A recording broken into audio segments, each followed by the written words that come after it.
I'm Jamie Sykes with Torch Media. I'm in North Buxton, which is a very small and very tight-knit community in Chatham, Kent.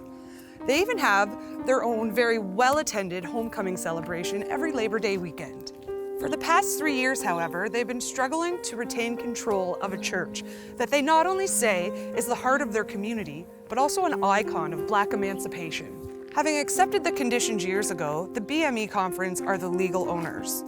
The North Buxton Community Church was getting ready to say goodbye to their building for good. But even as the moving trucks were arriving, the community received some extraordinary news. As of Thursday, we were vacating this building. We were going with the best understanding that we had,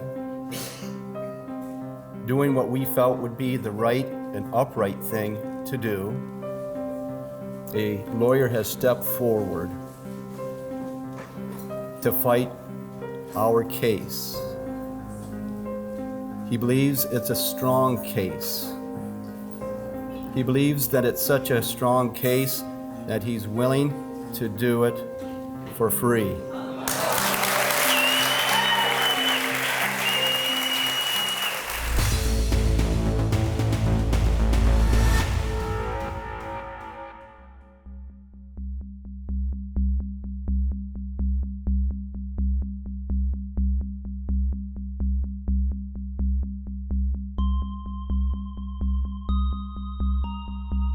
Would you be able to speak to North Buxton as a community and its history?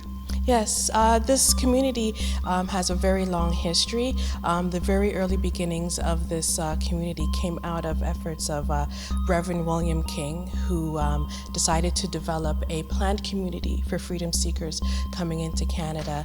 And so in 1850, 1851, he purchased land through some support with the church and sold some of the land plots to early freedom seekers. And so out of that, the community was born. The establishment of a church and the school, homes and businesses, and flourished from there. They came to Canada for sort of the surety of freedom. As time went on, they needed a bigger sanctuary, and they purchased this in 1866 and built the church the next year. People started to be buried in 1860s. And so this church has been a part of the community since that time. And it's such an important part. It's where we were christened when we were babies, where we went to Sunday school. And you said goodbye to loved ones as well in this building. Oh yes, that's one of the, certainly the things that attaches us probably most closely is when it's our turn to take our seats in the front rows when our family dies and their funerals are here and they are buried in the cemetery. Of course, what an emotional attachment that is. So it really is the heart of the community. Oh, you bet it is. How important are physical monuments to Black history? Well, they are very important. As the OBHS, we are, very involved and supportive of preserving Black history across the province. And so these monuments are markers of the presence of people who have been here for a long time and who have contributed and helped to make their local communities and the province what it is today. And so to have these places where those who are immediately connected can hang on to them, but also people, for example, young people, students, and people from other places can learn about these places and actually be in that particular environment. I think it's very important for us to preserve that and maintain that for longevity.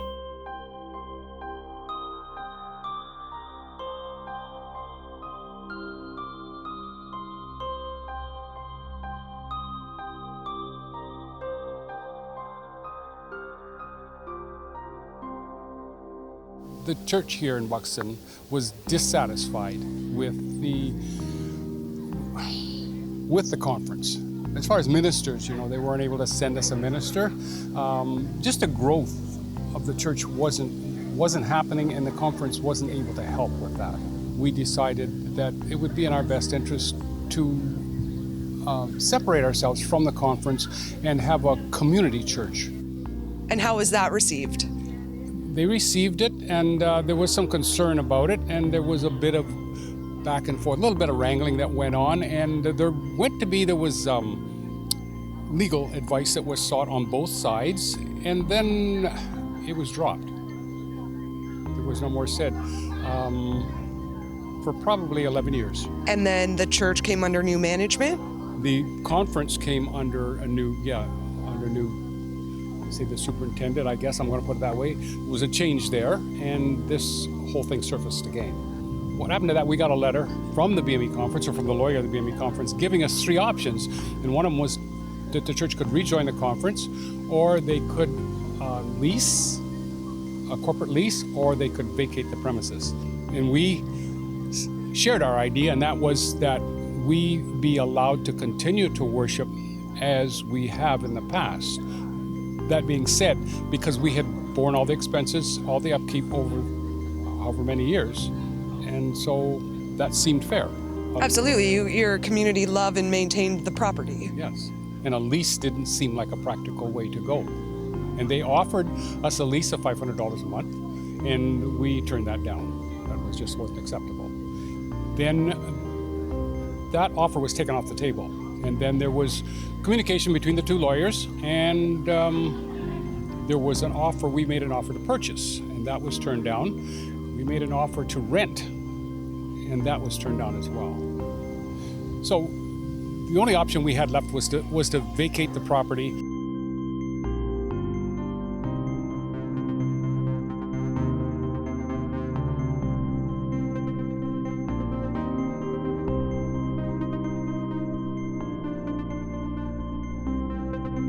This church is the heart and soul of this community.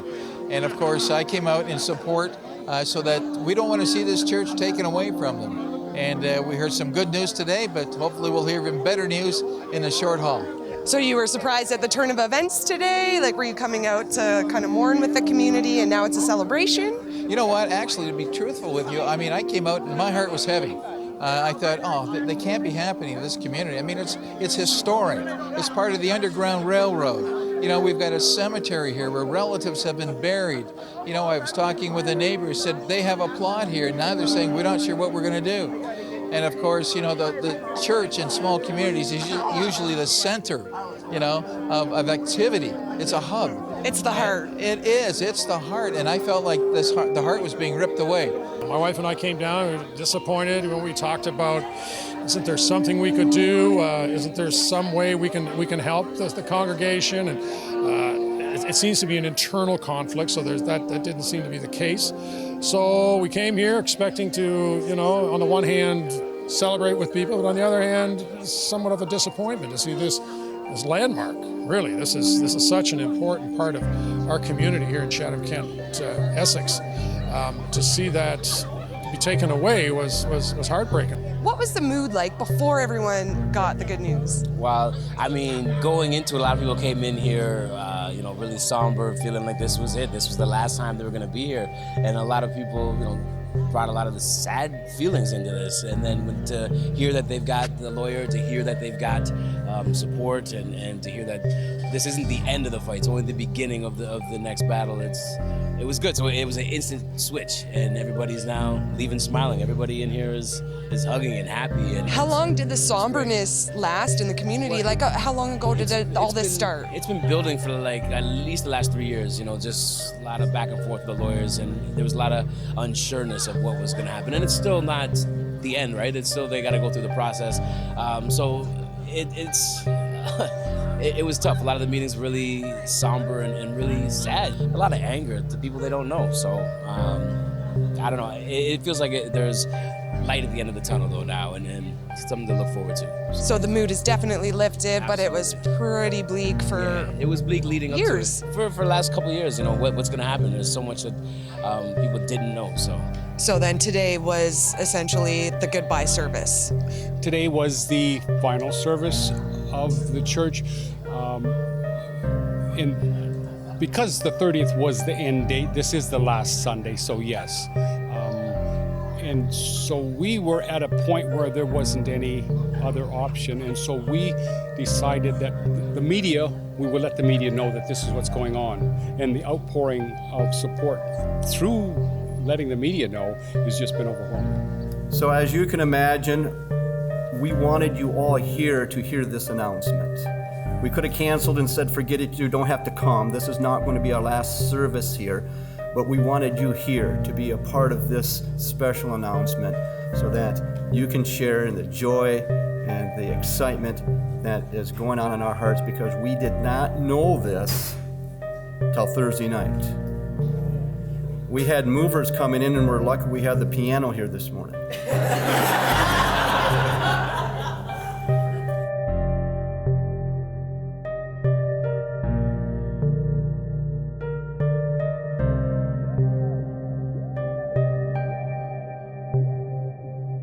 What are your thoughts on everything that's happened today? When I first found out, I was devastated that such a landmark would be taken away from us. Because I've come here since I was a baby. We came every year Labor Day for the homecoming. My dad grew up here, so I have a lot of history here. I have family in this cemetery. I have family in the Baptist cemetery. So when I heard it, I was like, I had to come, because to hear that it was closing, I felt like a piece of my heart was being taken away.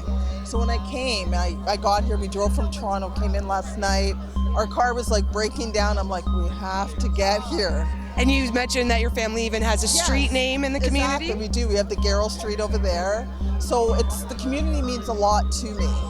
And then when the minister made the announcement that we have someone fighting for us, I felt a lot better. Like I left, I feel better now. So you were coming to mourn, essentially, yes, and you ended up celebrating. Yes, like now when we go back, I'll be like, yes, it's going to be saved. Like I don't have to worry about our ancestors that are in the cemetery, what's going to happen, who's going to take care of everything. So people stepped up to help, and the great turnout. The strength of the community. Look at the turnout. It's amazing. We have this great lawyer, whoever they are, to step up is amazing. The lawyer that came forward saw this as a case. He's offering it pro bono, and so I think they'll be successful. That's good. So today is definitely a celebration. Oh, it's a great day. It's a great day. Look at all these people. And fabulous. What every church longs and hopes for is for the congregation to come back and start to grow again. And you can feel the energy, right? Yeah. And have you been here on Labor Day with the homecoming? When I grew up, yes. And that's in itself is quite a time. And so there's a lot of energy here in North Buxton. The pastor, right over there, Clark, get in here. We share grandkids. See, we got a little secret here. So his daughter and my son are married, and there's another one of our granddaughter. Hi, how are you? So we go back a long way. Yeah, we're friends. No, that's great. So you're Pastor Clark, sorry? Yes, I am. Yes. Yep. I go by Clark.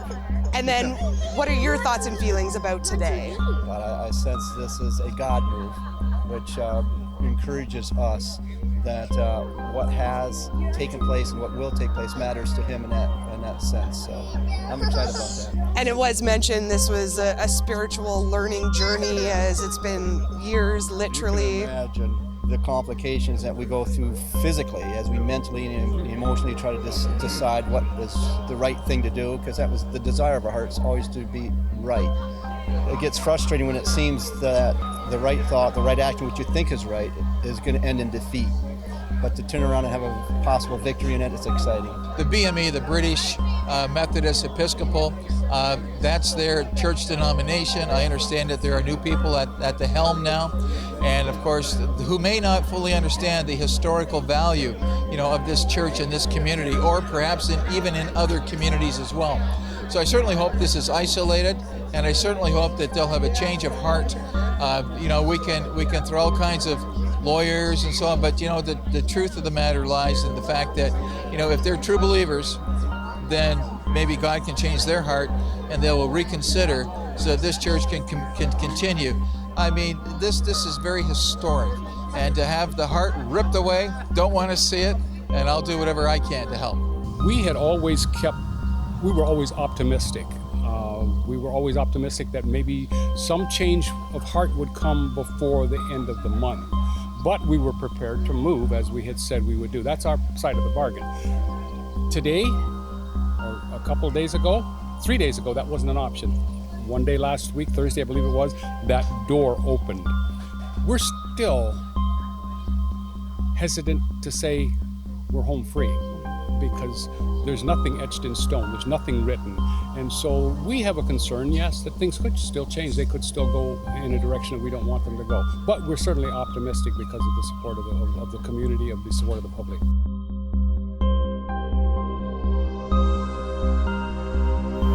It would be a real shame for this passionate and truly historic community to lose control of a building that to them is the embodiment of family and fellowship stretching back generations, especially considering the fact that the building itself is an icon of Black emancipation and also is literally located in a town that was created to provide refuge for freedom seekers. There is a rumor that if worst case happens, the BME conference are going to turn the building into a religious retreat. The irony in that is just too much. How can a Christian organization take a building away from a community that is so deserving of autonomy for the superficial purpose of building a holiday attraction? For now, the community will continue their fight, finding hope in a mysterious lawyer who stepped up to help them.